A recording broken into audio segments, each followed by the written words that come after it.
Good afternoon, hunters. Yeah, we'll go with that for now. And welcome back to Random Game Fridays. Today, uh, today we are delving back into Wild Hearts. I will try not to go into the rant that people who know this game will go into. Wild Hearts was the promised child of the um, Monster Hunter genre. It was one that we had a lot of high hopes for. And on paper, it does have, turn that on, a lot of promising. I can't even get out of the tent. Promising gameplay functionalities. Where did I put myself? I put myself in the wrong spot. The weapon styles are very unique. Okay, I guess we'll try a few times. The combat is very, when it works right, it is very smooth. The innovative nature of the kookaries, which hopefully we'll display, are pretty good. The unfortunate aspect is how the game was managed. Yeah, other people will go into hating on that. This is the only one we're gonna get.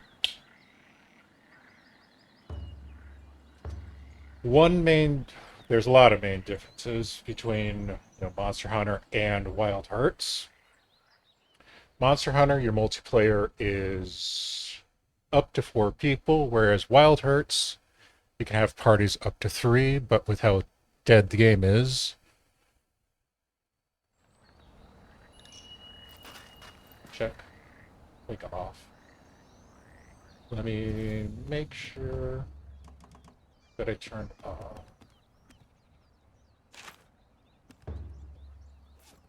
Just to not annoy people. Yeah, you only can have up to 3 people in a hunt. Instead of the palicos, you have these weird little ball things, which we're not going to see because we're in a fight together. Where are we going?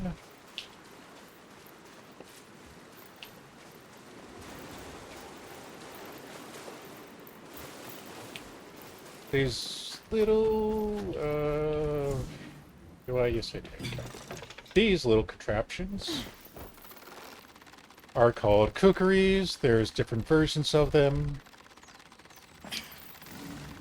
You have your basic ones, which have limited usability, and then you combine them to create actual traps to use against monsters.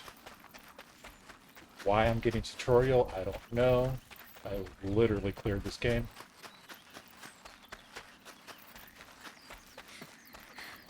Okay.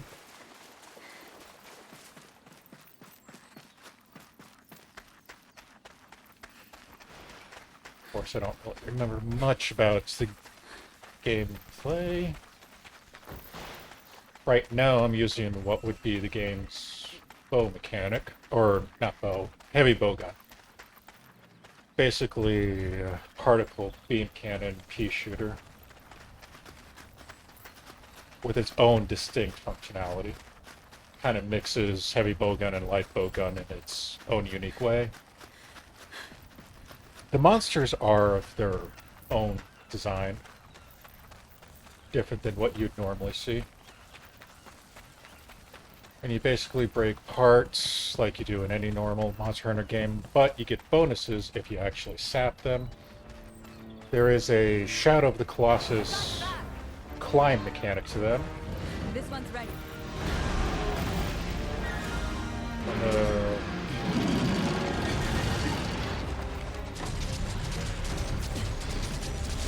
It would actually remember that. Because some of these mechanics, Stay down. like that person just used, Pathetic. are for countering monster abilities. Alright, it's all yours. That big blue spot that you saw Pathetic. is something that you grab to basically get a buff. Something's angry. It helps break the monster's parts. That sucked.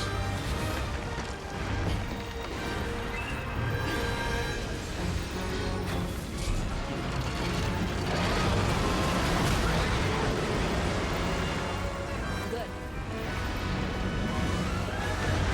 This one's ready.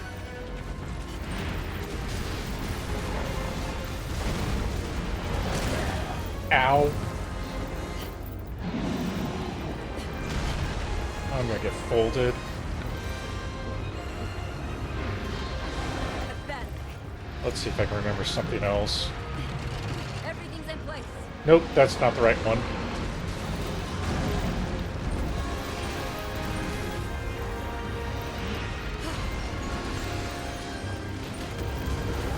Destroy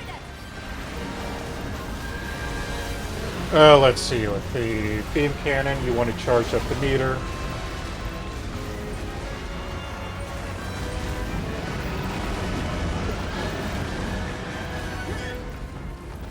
And then pull up your little drop pad, which gives you your ultimate.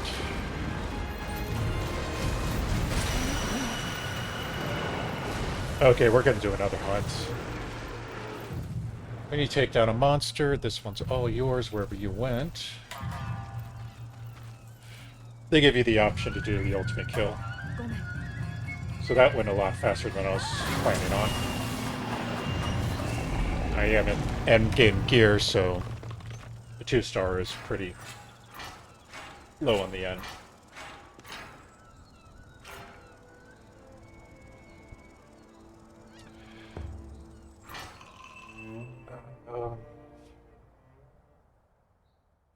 Okay, let's try to discuss this better.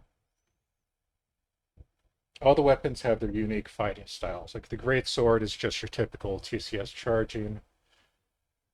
There's a different Morphine Sword, which acts like a mix between Swish Sash and Charge Blade. The bow has its own functionalities. Wow. The umbrella is good for players that are capable of parrying attacks, which I can't.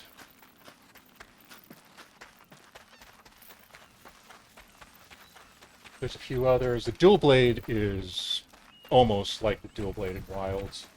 You basically latch on and do attack on type. The unfortunate thing was how this game was managed. I think, yeah, there's our little Palico wannabes. They have no use in combat.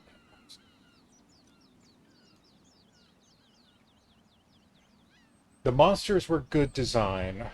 The weapons were definitely fun once you got accustomed to the ones that you liked. Now, the world is honestly gorgeous. The monster designs are amazing. It's just that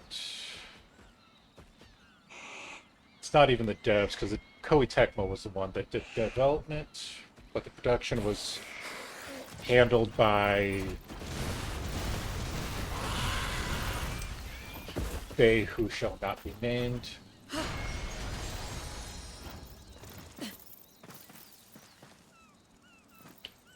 These little things are where you went to get your multiplayer hunts, which at this point, even with crossplay, I really don't think we're going to get.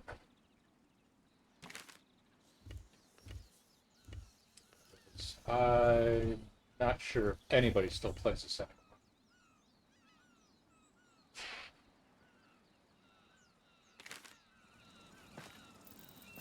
try another map. See if we get. Let's see, sure. Yeah, when this was announced, when all the promo came out, it was very hyped, and we had very high hopes for it to be a decent competitor to Monster Hunter. Didn't really stand a chance to overthrow the king. Nothing does. Not even the self-imploding game that starts with a D. Oh, that was a disappointment as well. When this game was at its highest point, it was pretty good. The multiplayer did have its jank, being crossplay, and I'll blame the netcode, albeit it is better than Capcom's netcode. No, I am not going to sugarcoat Capcom's netcode. There we go. Screw it. This is probably going to be another fast hunt because I'm in Game Gear. I don't feel like building a low-end set. Not for this one video. Monsters are all unique except for a couple of the variants. They all have their unique mechanics, most of which can be countered by the combination kookaroos, where you build up the doubles that I could not remember how to make.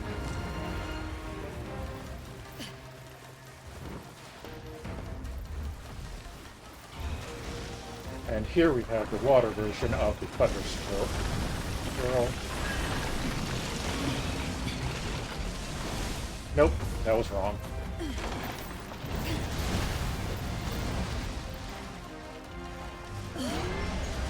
I could look up where to go, but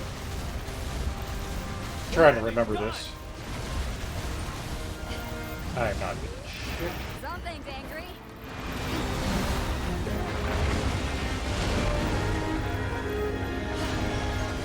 All done. Eat this!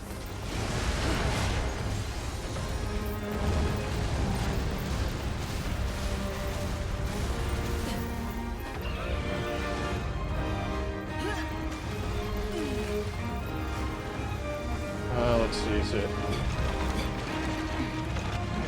Okay, that was something. Not what I wanted.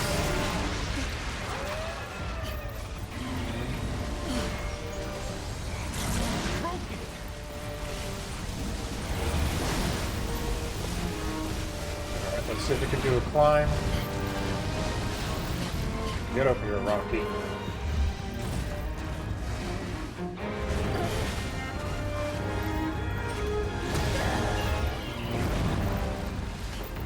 Yeah, I don't remember how to freaking use these.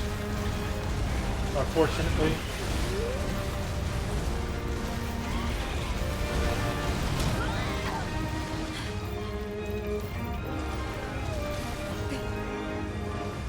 We're supposed to charge this up. It looks weak, and this is going to be another quick hunt. Yep. Oh well.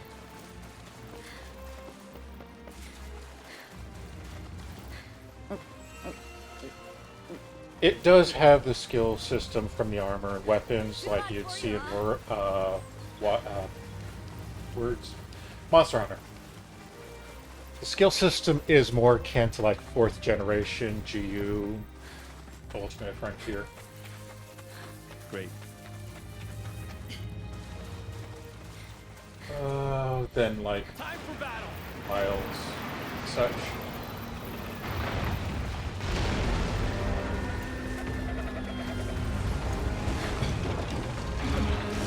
Ah, damn it.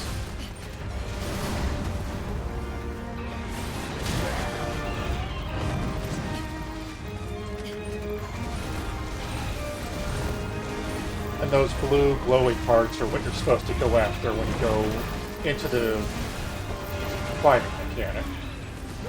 Let's see if I can actually do that right this time. Nope.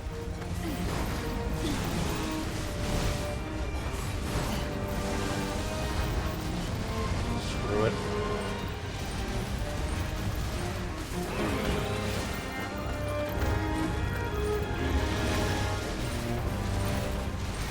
Basically, Damn it, done! you go after the green glowy spot to try and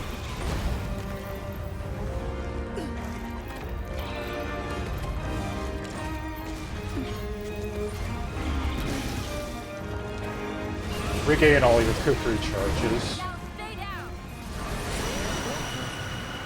Indeed. which is that little meter in the center.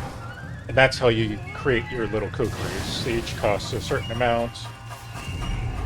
And you're supposed to use specific combinations to create the larger ones to use in battle, but I don't remember them. It's been well over a year since I've played this game. And I someday will get Windows to stop giving me pop-ups when I'm in the middle of the game. But anyway, I think 2 hunts is good enough for this video. So, this is the Promised Child that succumbed to the temptation and desire of its Darth Sith lords, Wild Hearts. It had promise. It was fun while it was popular. So, as always, thank you for watching, and we'll see you next time.